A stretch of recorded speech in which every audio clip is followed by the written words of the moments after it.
बिहार का एक सीट और वो सीट कुरनी, जहां पे उपचुनाव हो रहे हैं और इस उपचुनाव को लेकर बिहार में जो सियासत हो रही है उसको लेकर कहीं ना कहीं जीतन राम मांझी हो या महागठबंधन का तमाम कुनबा हो, सक्रिय हो उठा है। भारतीय जनता पार्टी ने अभी नामांकन किया नहीं है, लेकिन नीतीश कुमार और उपेंद्र कुशवाहा, साथ ही ललन सिंह, ये जो तमाम नेता हैं जदयू के, वो लगातार कैंपिंग कर रहे हैं। बातचीत तो यहाँ तक चल रही है, तेजस्वी भी इस उपचुनाव में प्रचार प्रसार करने जाएंगे, नीतीश भी जाने वाले हैं, लेकिन उपेंद्र कुशवाहा मौजूद हैं आज कुरनी में और उनके प्रत्याशी का नामांकन हो चुका है। मनोज कुशवाहा का, जो कुशवाहा समाज से आते हैं, और नीतीश कुमार ने लव कुश समीकरण को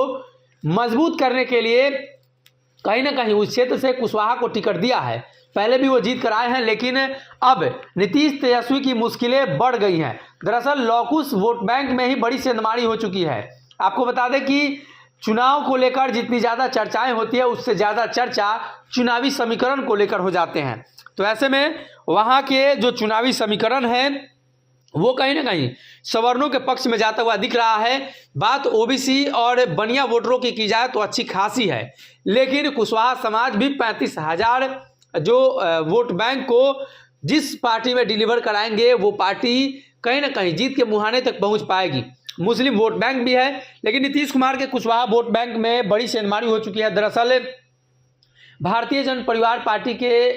राष्ट्रीय अध्यक्ष पृथ्वी माली, जो कई बार दावा कर चुके हैं कि वो भी कुशवाहा की ही उपजाति है, लव कुश समीकरण के अंतर्गत ही आते हैं और साजिश के तहत उनकी जनसंख्या कम होने के वजह से उन्हें इस गठबंधन से, या यूँ कहें तो इस समीकरण से अलग किया गया है, तो उनके तरफ से भी प्रत्याशी का ऐलान हो चुका है। दरअसल जो जानकारी निकलकर सामने आ रही है, उनके तरफ से प्रत्याशी नामांकन करने जा रहे हैं सूरज कुमार माली जिनका नाम है,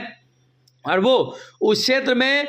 लव कुश समीकरण का जो वोट बैंक है उसे बिगाड़ सकते हैं। पहले भी उन्होंने दावा किया है कि लव कुश वोट बैंक में उनका हस्तक्षेप है, और अब 10,000 से 11,000 माली वोटरों की संख्या वहाँ है, और वो काफ़ी निर्णायक भूमिका में हो जाएंगी जब ऐसी परिस्थिति में जनता दल यूनाइटेड जिस समीकरण से काम करती है उस समीकरण में अगर वहाँ सेंधमारी हो जाती है तो तस्वीरें साफ तौर पे अब निकल कर सामने आएंगी। चुनाव होने के दरमियान क्या कुछ